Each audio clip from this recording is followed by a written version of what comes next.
Kim Lévy, bonsoir. Bonsoir. Vous êtes journaliste, vous avez couvert le premier référendum pour nous, pour TV5 Monde. Qu'est-ce qui explique aujourd'hui, en 2 ans, cet écart ?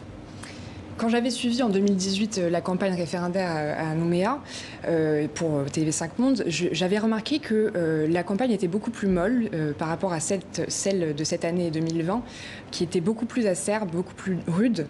En fait, les loyalistes et les indépendantistes se sont principalement battus autour de l'abstention. Ils sont allés chercher la voix des abstentionnistes.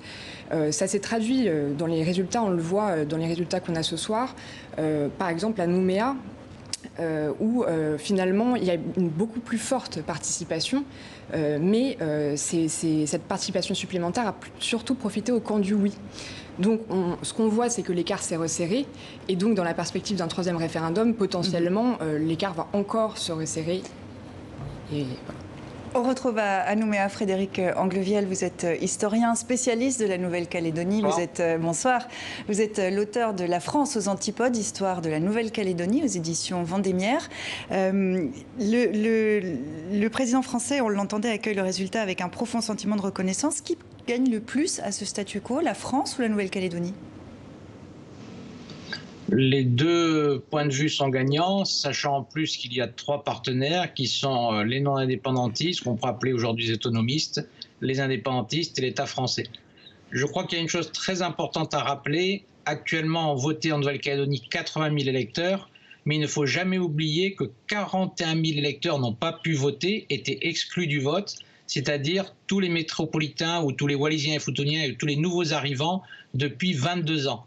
Puisqu'il fallait être présent en Nouvelle-Calédonie en 1998 pour pouvoir voter au premier référendum en 2018, puis au 2e référendum en 2020. Et qu'est-ce que ça aurait changé s'ils avaient, pardonnez-moi, qu'est-ce que ça aurait changé s'ils avaient pu voter ? S'ils avaient pu voter, on sait que la majorité d'entre eux auraient voté contre l'indépendance, en particulier parce que très souvent ce sont des gens qui ont créé des entreprises, qui ont créé des emplois et qui actuellement, de plus en plus, considèrent que ce système temporaire qui avait été mis en place, de fait, ne pas pouvoir voter est quand même péjorant. Alors, donc, s'ils avaient pu voter, ça aurait changé complètement les pourcentages. Cet archipel de l'océan Pacifique est situé à 17 000 km de la France, un confetti terrestre entouré d'un très grand territoire maritime, proximité avec la Chine aussi. C'est un territoire nécessaire à la France ? Disons que le président de la République a rappelé son intérêt stratégique et la volonté de la métropole de faire un axe entre l'Asie, Pacifique, Inde. Et donc, dans ce cadre-là, effectivement, la Nouvelle-Calédonie pourrait jouer un rôle important. N'oublions pas qu'il y a, par exemple, l'Australie qui est toute proche et, bien entendu, toutes les côtes asiatiques, que ce soit le Pacifique ou du côté américain.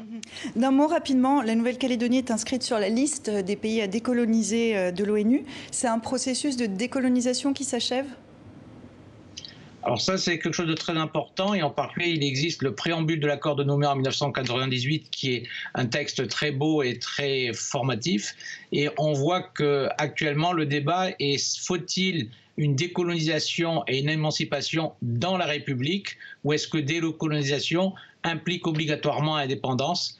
On peut penser qu'effectivement, par rapport aux indépendances des années 1960, les choses ont changé et on peut imaginer effectivement une émancipation dans le cadre de la République française. Merci beaucoup Frédéric Anglevielle d'avoir été avec nous depuis Nouméa. Merci beaucoup, merci à vous aussi Kim.